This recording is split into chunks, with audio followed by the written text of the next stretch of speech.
पार्षद से लेकर के मेयर का टिकट बंटने पर कहां-कहां हंगामा हो रहा है। कांग्रेस के किस विधायक ने अपनी ही पार्टी के खिलाफ हल्ला बोल दिया है। किस नेता ने कहा कि ईमानदारों के लिए अब कुछ भी नहीं बचा। भाजपा के किस विधायक पुत्र ने बगावती तेवर दिखा दिए। कांग्रेस में टिकट खरीदने के आरोप और होटल का वायरल वीडियो क्या बताता है। देहरादून भाजपा में क्या सब कुछ ठीक है। आइए बात करते हैं इस वीडियो में इन सभी टॉपिक्स के ऊपर। लेकिन आगे बढ़ने से पहले चैनल को कीजिए सब्सक्राइब, वीडियो को कीजिए लाइक और अपनी बात कमेंट सेक्शन में जरूर रखें। दिक्कत ये नहीं है कि लोगों को समाज का भला करना है, अच्छा काम करना है, कुछ क्रिएटिव करना है, कुछ इनोवेटिव करना है और वो भी निस्वार्थ भाव के बिना अपना फायदा देखे।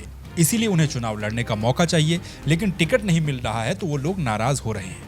बल्कि दिक्कत ये है और हकीकत ये है कि अधिकतम लोग सभी को पावरफुल बनना है, सभी को सत्ता चाहिए और उसके लिए चुनाव जीतना पड़ेगा। चुनाव जीतने के लिए भी उन्हें टिकट चाहिए, लेकिन टिकट जब नहीं मिलता है तो वो लोग नाराज हो जाते हैं। अब इसमें से आपको जो भी समझना है आप समझ लीजिए अपने अपने हिसाब से। लेकिन एक बात कॉमन है और एक बात सत्य है, वो ये कि टिकट नहीं मिलने के बाद नाराजगी तो बनती है। नाराजगी इतनी तक हो चुकी है कि कई लोग ये आरोप लगा रहे हैं कि उनकी पार्टी में टिकटों को खरीदा और बेचा जा रहा है। खासतौर पर कांग्रेस में ये आरोप ज्यादा लग रहे हैं कि टिकटों को बेचा गया। होटल का एक वीडियो भी सोशल मीडिया पर काफी ज्यादा वायरल हुआ है, उस पर भी आगे इस वीडियो में बात करेंगे। देखिए, जिनको टिकट मिल रहा है वो तो नॉमिनेशन करवा रहे हैं, लेकिन जिनको टिकट नहीं मिला है वो नाराज बैठे हैं या फिर नाराज होकर के नॉमिनेशन करा रहे हैं या फिर बगावत कर रहे हैं। उत्तराखंड निकाय चुनाव में बगावत बीजेपी और कांग्रेस दोनों ही पार्टियों में खुलकर देखी जा रही है। पार्षद, सभासद से लेकर के नगर पंचायत अध्यक्ष, नगर पालिका अध्यक्ष और मेयर की सीट तक कई लोगों को टिकट नहीं मिला तो वो लोग अब बगावती तेवर दिखा रहे हैं। अपनी अपनी पार्टियों के लिए मुश्किल खड़ी कर रहे हैं और उनकी पार्टियां उन्हें समझाने बुझाने में लगी हुई हैं। आज साल का आखिरी दिन है और कल नॉमिनेशन का भी आखिरी दिन निकल चुका है। आखिरी दिन पूरे उत्तराखंड में 11 मेयर की सीटों के लिए 103 प्रत्याशियों ने पूरे उत्तराखंड में अपना अपना नामांकन करवाया, नॉमिनेशन करवाया है। 2325 प्रत्याशियों ने पार्षद के लिए अपना नामांकन करवाया है। 284 दावेदारों ने नगर पालिका अध्यक्ष बनने के लिए नामांकन कराया है।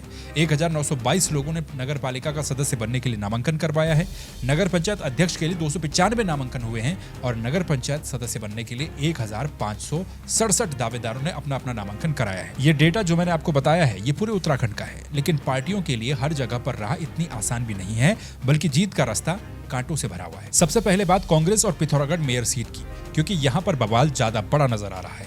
कांग्रेस का टिकट घोषित होने के बाद यहाँ पर कांग्रेस के विधायक ने ही कांग्रेस के खिलाफ मोर्चा खोल दिया। मयूख मेहर पार्टी के प्रत्याशी के साथ नहीं बल्कि निर्दलीय प्रत्याशी के साथ खड़े हो गए हैं।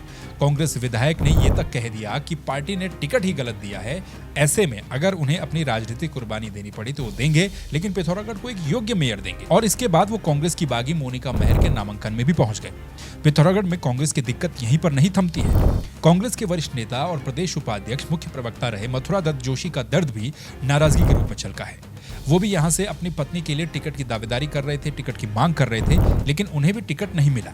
मथुरा दत्त जोशी ने तो ये तक कह दिया कि कांग्रेस में टिकट खनन और शराब कारोबारियों को दिए जा रहे हैं, चाहे वो विधायक का हो या फिर मेयर का हो। मेहनत और ईमानदारी से काम करने वाले कार्यकर्ताओं के लिए पार्टी में कुछ भी नहीं बचा है। विधायक मयूख मेहर के निर्दलीय प्रत्याशी के साथ खड़े होने पर भी उन्होंने ये कहा है कि क्या ऐसा करने पर कांग्रेस के प्रदेश अध्यक्ष करण महारा उन पर कार्रवाई करेंगे या नहीं करेंगे। यानी कि पिथौरागढ़ कांग्रेस में इस समय फुल सिनेमा चल रहा है, ड्रामेटिक सिनेमा चल रहा है। कलह पूरी तरह से खुल करके सामने आ रही है। अब टिकट कैसे दिए जा रहे हैं, इस पर सवाल बड़े गंभीर है। फिलहाल आवाजें क्योंकि कांग्रेस में ज्यादा उठ रही हैं, इसीलिए बात कांग्रेस की ही करेंगे।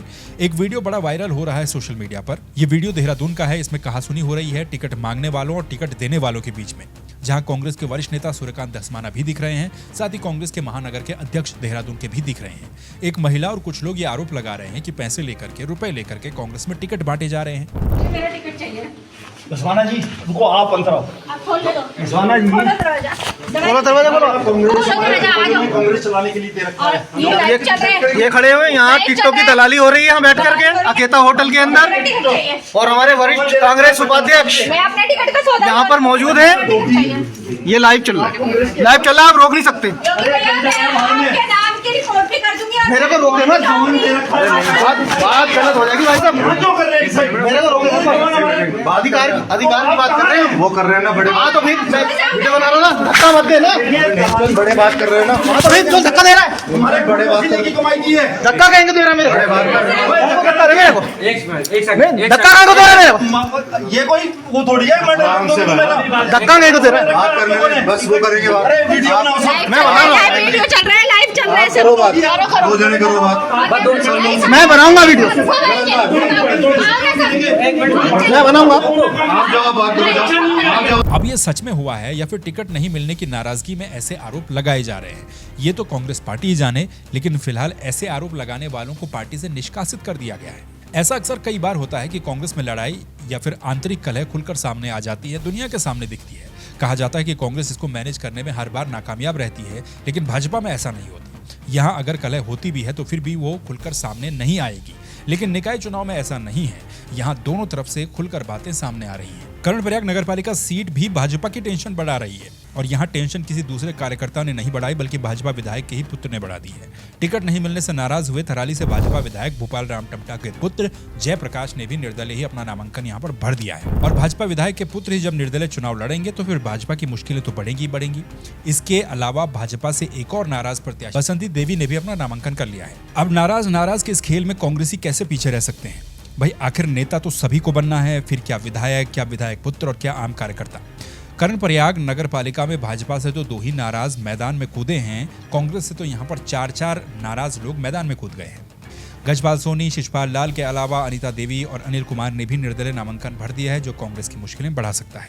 भाजपा में बगावत की एक और तस्वीर पौड़ी नगर पालिका से भी सामने आई है। पौड़ी में भाजपा ने सुषमा रावत को प्रत्याशी बनाया, लेकिन प्रत्याशी ने तो नामांकन किया ही किया, उनके अलावा भाजपा से 4 और नाराज दावेदारों ने बगावती तेवर दिखाते हुए अपना नामांकन करवा लिया है।